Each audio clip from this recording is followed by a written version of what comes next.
اگلا سوال انہوں نے لکھا ہے کہ جی حقیقت ایک ہوتی ہے یا دو یا تین حقیقتیں ہوتی ہیں؟ اگر حقیقت ایک ہوتی ہے تو چاروں ائمہ اختلاف کے باوجود برحق کیسے ہیں؟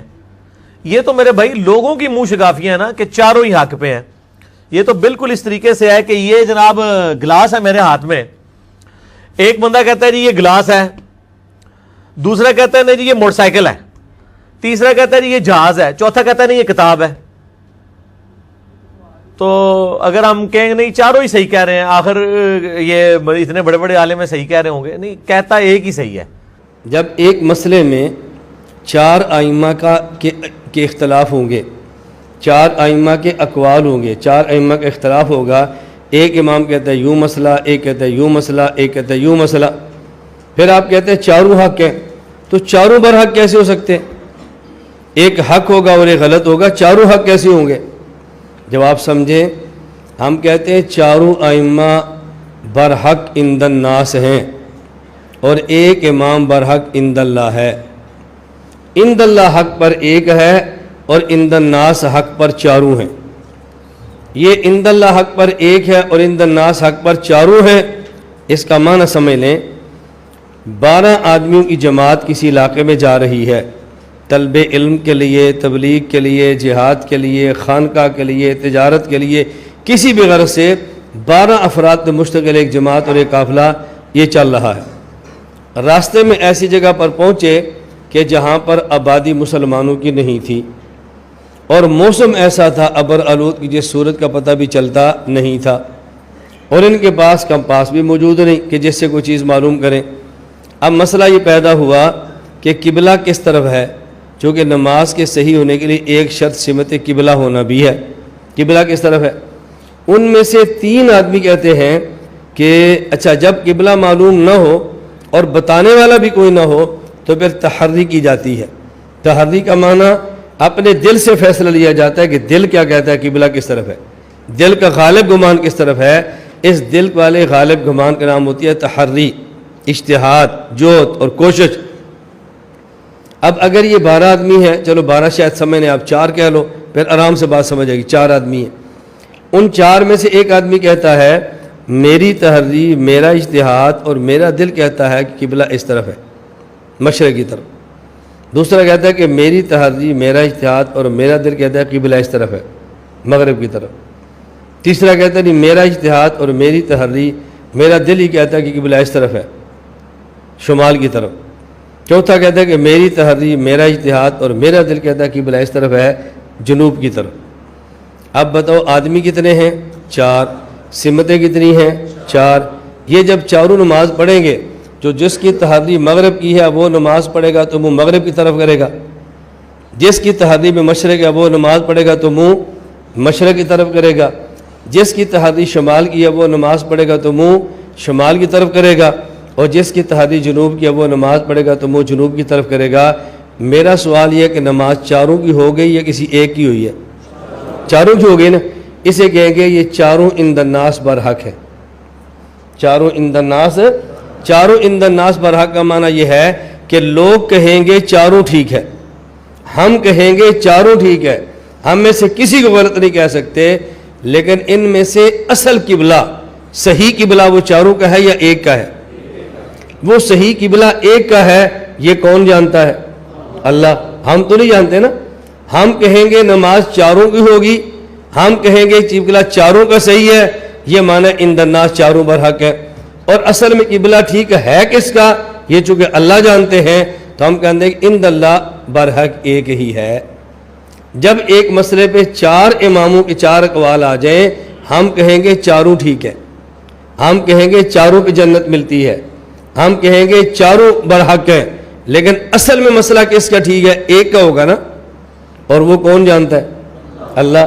اس لیے ہم کہتے ہیں عند اللہ برحق ایک ہے کہ اللہ کو پتہ ہے صحیح مسئلہ کس کا ہے، اور عند الناس برحق چاروں ہیں، چونکہ ہمیں تو مسئلے کا پتہ نہیں ہے، اجتہاد چاروں نے کیا تھا، ہم چاروں کو ٹھیک کہیں گے. تو یہ جو کہتے ہیں جب ایک مسئلے پر 4 اقوال ہو جائے تو چاروں ائمہ ٹھیک کیسے؟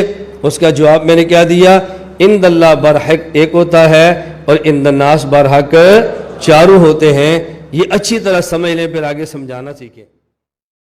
اصول کرخی میں ایک عبارت ہے جو ہمارے خلاف پیش ہوتی ہے، وہ عبارت کیا ہے؟ غیر مقلد کہتے ہیں اصول کرخی میں ہے ان کل آیت تخالف اصحابنا فانها تحمل علی النص، کہ دیکھو حنفی عجیب ہے، کہتے ہیں اگر کوئی آیت یا کوئی حدیث ہمارے امام کے مسئلہ کے خلاف آ جائے تو آیت منسوخ ہوگی، مسئلہ ٹھیک ہوگا۔ آیت کو نہیں ماننا، مسئلے کو ماننا ہے، حدیث میں کو نہیں ماننا بلکہ امام کے مسئلے کو ماننا ہے۔ تو یہ ہے تقلید جامد جسے شرک کہتے ہیں۔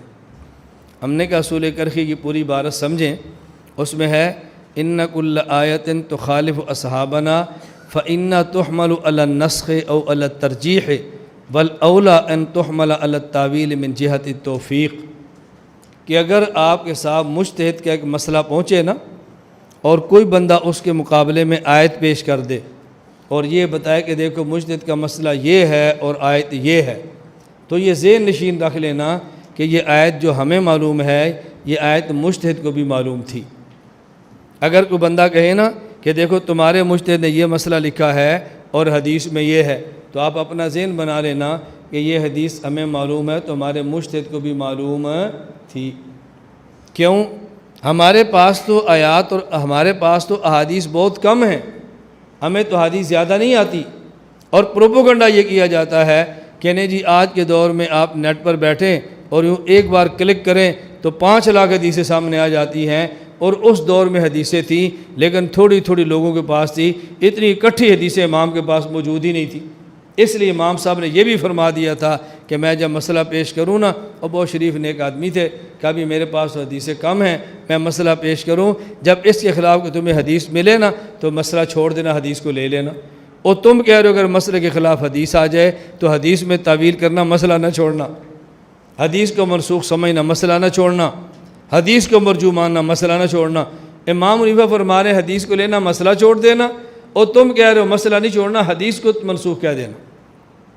ہم نے کہا تمہیں غلط فہمی ہے کہ اس دور میں احادیث ہمارے پاس زیادہ ہیں اور امام ابو حنیفہ کے پاس کم تھی۔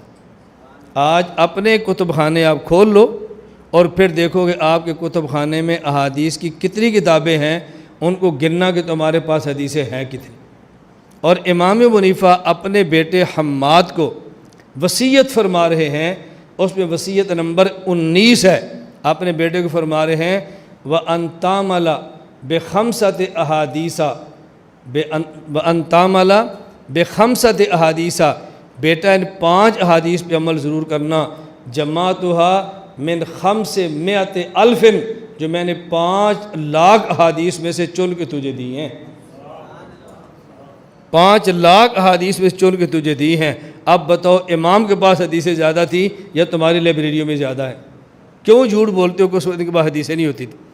فرق صرف اتنا تھا اللہ نے ان سے کام لینا تھا، ان کو حافظہ بھی ایسا عطا فرمایا تھا، اور ہم سے کام ہی اس درجے کا ہے، ہمارا حافظہ بھی اسی درجے کا ہے۔ ہمیں بار بار قرآن کھول کے دیکھنا پڑتا ہے، بار بار دیکھنا پڑتا ہے۔ کیوں؟ ہم سے کوئی بیعت ہو جائے تو ہم بار بار کہتے ہیں بھی 1 پارہ روز پڑھ لو، 1 پارہ روز پڑھ لو، 1 پارہ روز پڑھ لو، اور ہمارا مرید عالم بھی خط لکھتا ہے کہ شیخ صاحب 1 پارہ بھی مشکل سے پڑھا جاتا ہے، پورا نہیں ہوتا، کیا کروں؟ اور امام حنیفہ وہ عشاء کو کھڑے ہوتے اور فجر تک نفلوں میں قرآن کریم پڑھتے رہتے۔ جو بندہ روزانہ اتنا قرآن پڑھتا ہو، بتاؤ ان کو مسائل کا استحضار کیسے ہوگا؟ حضرت امام شافعی رحمۃ اللہ علیہ شاگرد ہیں امام محمد کے، امام محمد شاگرد ہیں امام ابو حنیفہ کے، امام ابو حنیفہ کا پوتا امام شافعی، ان کی حالت یہ ہے کہ حضرت امام شافعی رحمۃ اللہ علیہ کو سے کسی نے مسئلہ پوچھا اجماع حجت شرعی ہے تو دلیل کیا ہے؟ امام شافعی نے فرمایا پھر بتاؤں گا۔ حضرت امام شافعی 3 دن تک روزانہ 1 قرآن دن کو اور 1 قرآن رات کو، 3 دن میں 6 مرتبہ قرآن کریم ختم فرمایا، اور پھر فرمانے لگے اجماع کی حجت ہونے پہ دلیل یہ ہے وَمَن يُشَاقِقِ الرَّسُولَ مِن بَعْدِ مَا تَبَيَّنَ لَهُ الْهُدَىٰ وَيَتَّبِعْ غَيْرَ سَبِيلِ الْمُؤْمِنِينَ۔ ہم 3 دن میں کمپیوٹر جھانکتے رہیں گے، اس امام نے 3 دن میں 6 مرتبہ قرآن پڑھ لیا تھا۔ اصل بات صرف یہی ہے کہ ہماری مصروفیات تباہی کی طرف ہیں، اور ان کی 24 گھنٹے کی مصروفیات وہ قرآن کریم حدیث مبارک کے اندر موجود تھی، اس لیے انہیں الجھن نہیں ہوتی تھی۔ اور امام صاحب 5 لاکھ احادیث سے اپنے بیٹے کو 5 حدیثیں بتا رہے ہیں.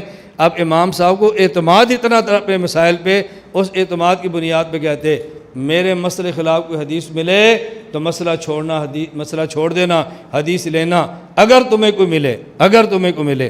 اس کا معنی کیا تھا کہ ان کو یقین تھا کہ میرے مسائل کے خلاف حدیث نہیں ہے. تو بات سمجھ آ رہی؟ جیسے مثال کے طور پہ میں کہتا ہوں دیکھو میں آپ کی خدمت میں جس طرز پہ عقیدہ پیش کر رہا ہوں نا، کوئی اس طرح پیش کرتا ہو تو تم چھوڑ کے یہاں سے فوراً چلے جاؤ. اس کا معنی کہ مجھے پورا یقین ہے اس طرح 20 جگہوں پہ اور بھی ہوتا ہے. یہ معنی ہے اس کا. باپ کہتا ہے بیٹا جس طرح میں نے تیری تربیت کی ہے نا، تب تو جوان ہوگا تو پھر مجھے بتانا اس طرح کوئی اور بھی کرتا ہے تو اس کے پاس چلا جانا. اس کا معنی کہ باپ کو پورا یقین ہے کہ میں تربیت ٹھیک نہیں کر رہا. یہ جو آپ کسی ڈاکٹر کے پاس جاؤ نا، وہ بھی کہتا ہے کہ دیکھو ہم پیسے تو لیتے ہیں لیکن علاج کرتے ہیں، ایسا بہتر کوئی علاج اتنے تھوڑے پیسوں میں کرے تو ہمیں بتانا، ہم بھی اپنا بیٹا وہاں بھیج دیں گے. اس کا معنی اس کو یقین ہے کہ میں علاج ٹھیک نہیں کرتا. بھائی بعض باتیں عرف کی ہوتی ہیں، ماحول کی. امام صاحب اس ماحول کے مطابق فرما رہے ہیں میں نے جو مسائل دیے ہیں یہ دلائل کی بنیاد پہ دیے ہیں. اگر میرے مسئلے کے خلاف کوئی حدیث ملے تو چھوڑ دینا مسئلہ، لے لینا حدیث کو. اس کا معنی ان کو پورا یقین تھا کہ میرے مسئلے کے خلاف حدیثیں ہیں؟ نہیں، ان کو پورا یقین تھا کہ میرے مسائل کے خلاف حدیث موجود نہیں ہے. امام کی تقلید کیوں ضروری ہے؟ یہ 4 امام کس دور میں پیدا ہوئے؟ کیا علم و عمل کی بنیاد پہ انسان امام بن سکتا ہے؟ PTO واہ. امام ابو حنیفہ کے مسلک کو چھوڑ کر دوسرے امام کی تقلید کر سکتے ہیں؟ نہیں تو کیوں نہیں؟ یار ایڈا اوکھا سوال ہی ہوتے ہیں. امام کی تقلید اس لیے ضروری ہے کہ جو بندہ دین کا ماہر نہیں ہے نا، تو اسے یا تو دین کا ماہر بننا پڑے گا یا ماہر کی بات کو ماننا پڑے گا. سورۃ ملک آیت نمبر 10 پارہ نمبر 29 رکوع نمبر 1 صفحہ نمبر 1 29 پارے کا. اللہ رب العزت فرماتے ہیں کہ جہنمی جب جہنم میں جائیں گے تو 2 خواہشات کریں گے کہ اے کاش ہم یہ 2 کام کر لیتے تو جہنمی نہ ہوتے. وَقَالُوا لَوْ كُنَّا نَسْمَعُ أَوْ نَعْقِلُ مَا كُنَّا فِي أَصْحَابِ السَّعِيرِ. نَعْقِلُ أَوْ نَسْمَعُ، نَعْقِلُ کا معنی سمجھ جانا، نَسْمَعُ کا معنی سن لینا، مان لینا، یعنی میری بات سنی گئی یعنی مان لی گئی. تو حضرت شاہ عبد العزیز محدث دہلوی رحمۃ اللہ علیہ اس آیت کی تفسیر میں تفسیر عزیزی کے اندر قرآن کی تفسیر میں لکھتے ہیں کہ ناقلوں سے مراد دین کا ماہر مجتہد بننا ہے اور نسمع سے مراد اس کا مقلد بننا ہے.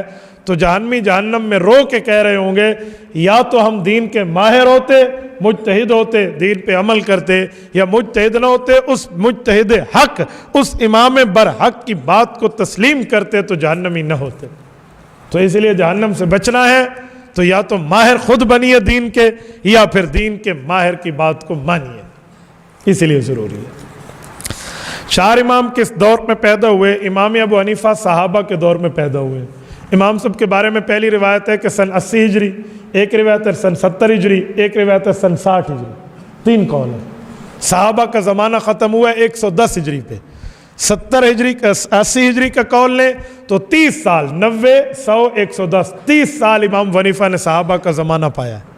سن 70 ہجری کا قول لیں تو 80 90 100 110 40 سال امام حنیفہ نے صحابہ کا زمانہ پایا.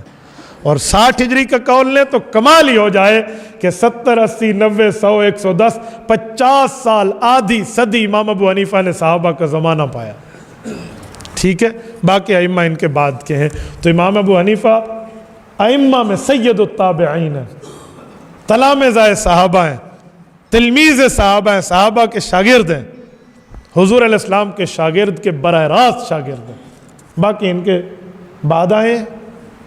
امام شافعی رحمۃ اللہ علیہ کی پیدائش سن 150 ہجری میں ہے، صحابہ کرام کے جانے کے 40 سال بعد. اور امام مالک رحمۃ اللہ علیہ کی پیدائش سن 93 ہجری میں ہے. ان نے صحابہ کی زیارت تو نہیں کی لیکن 93 ہجری میں پیدائش ہے. اور امام احمد بن حنبل رحمۃ اللہ علیہ کی 204 میں پیدائش ہے. انہوں نے بھی صحابہ کی زیارت نہیں کی. لیکن وقت کے ائمہ ہیں، شریعت میں 4 قسم کی گنجائشیں ملتی تھی جو اللہ نے ان چاروں میں پوری کر دی ہے، یا حنفی یا شافعی یا مالکی یا حنبلی۔ یہ دیکھو مسجد شاہ جہان میں اندر آنے کے لیے 6 دروازے ہیں، 6 میں جس دروازے پر آؤ آپ مسجد آؤ گے۔ اس طرح قرآن کریم پڑھنے کے 7 طریقے ہیں، جس طریقے پر پڑھو آپ قرآن پر پڑھو گے۔ تو سنت نبوی پہ عمل کرنے کے 4 طریقے ہیں، حنفی، شافعی، مالکی، حنبلی، جس پہ عمل کرو آپ حق پہ آؤ گے۔ یہ 4 راستے پر حق ہے، ٹھیک ہے۔ علم و عمل کی بنیاد پہ انسان امام بن سکتا ہے۔ بھائی اب امام بن ہی جائے تو کیا کر لے گا؟ جن کے اوپر جتنی تحقیق شریعت کی صحابہ نے اپنے شاگرد امام ابو حنیفہ سے کرا کے لکھوا کے ہمیں دلا دی، باقی ائمہ نے بچی سچی کسر کو پورا کر دیا۔ اب کوئی نئی شریعت آئے گی کہ نیا امام بن کے کوئی کرے گا؟ جتنا بڑا امام بھی بن جائے اسی تحقیق کو ہی مانے گا جو صحابہ کرام کے شاگردوں کی لکھی ہوئی ہے، کوئی اپنی طرف سے تو نہیں بنائے گا۔ بن بھی جائے تو کون سا بڑا مسئلہ ہے بھائی؟ امام ابو یوسف رحمہ اللہ امام صاحب کے شاگرد ہیں، آپ تقلید کرتے ہیں لیکن بہت سے مسائل میں امام صاحب کے ساتھ اختلاف کرتے ہیں، کیوں؟ کیا بات ہے یار، زبردست، یہ ہوتا ہے سوال، مزہ آ جائے۔ کیا فقہ حنفی مانتے ہیں؟ خود کو حنفی کہتے ہیں ابو حنیفہ کو مان کے، اب تو آپ فقہ یوسفی مان گئے ہیں، یہی کہنا چاہ رہے ہیں۔ اب تو فقہ ظفری مان گئے ہیں، امام ظفر، اب تو فقہ حسنی مان گئے ہیں، حسن بن زیاد لؤلؤی، اور اب فقہ محمدی مان گئے ہیں، محمد بن حسن شیبانی، یہی اعتراض ہوتے ہیں ہم پر۔ تو آپ ابو حنیفہ کی مانیں، آپ نے اس کے علاوہ ان کے شاگردوں کیوں مانی ہے؟ اس کا جواب 8 سال پڑھنے والوں کے پاس نہیں ہے، کیونکہ انہوں نے اس کو پڑھا ہی نہیں ہے۔ جب آپ نام سال میں تخصص و الافتاء کریں گے، آپ شامیہ میں آئیں گے تو مقدمہ شامیہ میں اس کا جواب موجود ہے۔ امام ابن عابدین شامی رحمہ اللہ نے اس کا جواب قاضی ابو یوسف سے نقل کر کے دیا ہے رحمہ اللہ۔ وہ فرماتے ہیں ما قلت قولا فیہ خالفت ابا حنیفہ الا قد کان قالہ، امام ابو یوسف کا قول ہے۔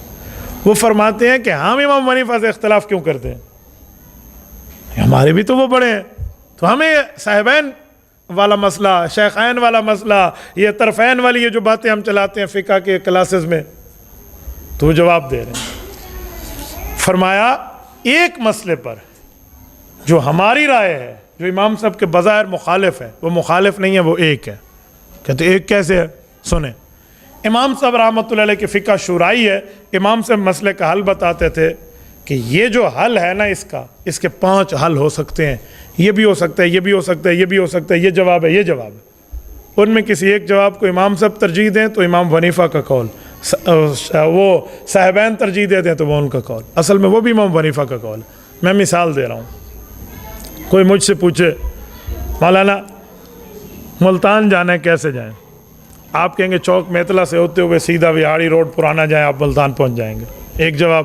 میں نے کہا جی دوسرا حل بھی ہے، یہ روڈ تھوڑا سا اکھڑا ہوا ہے، چوک میتلا سے آگے ہو سکتا ہے آپ کو بیک بون کمر کی تکلیف ہے، آپ ادھر سے نہ جائیں، آپ چوک میتلا جا کر آپ سیدھا ہی تھوڑا لمبا ہو جائے گا، خانے وال جائیں، خانے وال سے ٹاپ و ٹاپ روڈ ہے۔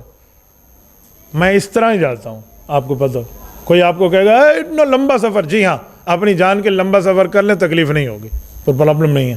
آپ یہاں سے خانے وال جائیں، ٹاپ و ٹاپ روڈ ہے، خانے وال سے آپ وہاں چلے جائیے، نو ایشو، ایک روڈ وہ بھی ہے۔ اچھا ایک طریقہ اور بھی ہے، اگر آپ کے پاس ہیلی کاپٹر ہے تو یہاں سے ڈائریکٹ چلے جائیں۔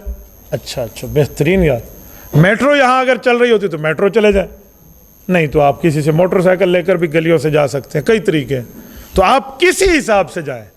تو آپ نے میرے مشورے پہ عمل کیا، چاہے آپ ادھر سے جائیں، ادھر سے جائیں، ادھر سے جائیں، ادھر سے جائیں۔ امام صاحب رحمۃ اللہ علیہ ایسے ہی مسئلے کا حل بتاتے کہ اس سوال کا یہ حل بھی ہو سکتا ہے، یہ بھی ہے، یہ بھی ہے، یہ بھی ہے، لیکن ادھر سے پیٹرول کم لگے گا، جان کو تکلیف زیادہ ہوگی، ادھر سے پیٹرول زیادہ لگے گا، جسم کو تکلیف کم ہوگی، وجوہات بتاتے۔ جیسے میں مثال دے رہا ہوں، تو کسی کو صاحبین اختیار قول کرتے تو وہ صاحبین کا قول ہو جاتا، امام صاحب اختیار کرتے تو امام صاحب کو ہو جاتا، ترجیح جس کو دیتے، حیث تمام قول ابو حنیفہ کے۔ یہ امام یوسف نے کہا ما قلت قولا فیہ خالفت ابا حنیفہ الا قد کان قالہ، میں نے جس قول میں امام صاحب کی مخالفت کی وہ میرا نہیں ہے، دراصل امام صاحب کا ہی ہے۔ تو ہم یہ کر کے بھی فقہ حنفی کی تقلید سے نہیں نکلتے۔ اللہ کرے میں آپ کو سمجھا پایا ہوں۔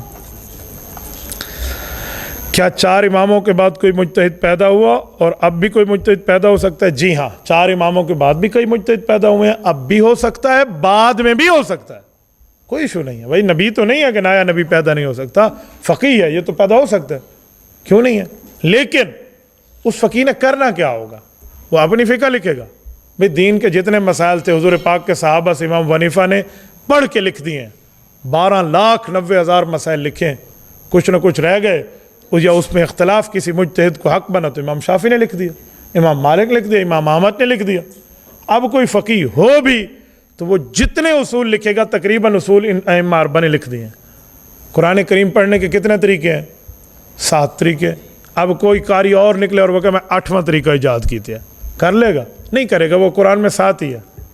تو اس طرح فقہ حنفی پہ حدیث رسول پہ عمل کرنے کے 4 طریقے, حنفی شافعی مالکی حنبلی. 5واں بن بھی جائے تو کہاں سے لائے گا؟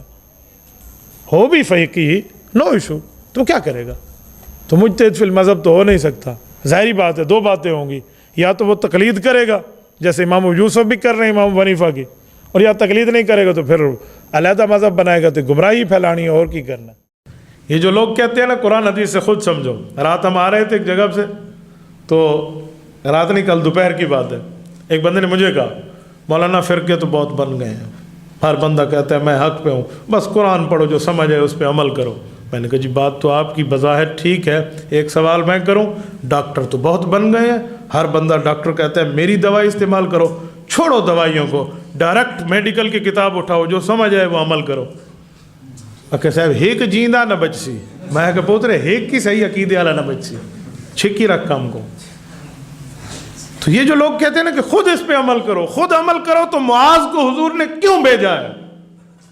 اگر ہر بندے نے خود مسئلہ سمجھنا ہوتا. ایک دن ایک بندہ مجھے کہنے لگا آپ علماء دیوبند جو ہو نا, علماء احناف جو ہو, آپ لوگوں کو قرآن اور حدیث کے نام پہ اپنی باتیں بتاتے ہو. میں نے کہا بیٹا اللہ اس دن پر موت عطا فرما دے جب بندہ قرآن حدیث کو چھوڑ کے اپنی بات بتائے. تو سادے بندے, علماء تو قرآن حدیث کی تشریح کرنے والے ہوتے ہیں, تشریح میں وہ بات سمجھاتے ہیں کہ اس بات کا مطلب کیا ہے. کہتے جی نہیں, بس جو قرآن اور حدیث میں لکھا ہے وہی مانے. میں نے اسے کہا میرے بھائی تیرے مولویوں نے کوئی کتابیں لکھی ہیں؟ کہتے جی بہت سی لکھی ہیں. میں نے کہا کیوں لکھی ہیں؟ تیرے مولوی صرف قرآن اور حدیث کا ترجمہ چھاپتے, بس قرآن کا ترجمہ چھاپو, سیاستہ کا ترجمہ چھاپو. انہوں نے کیوں لکھے ہیں مسئلے؟ کہتے ہمیں سمجھانے کے لیے.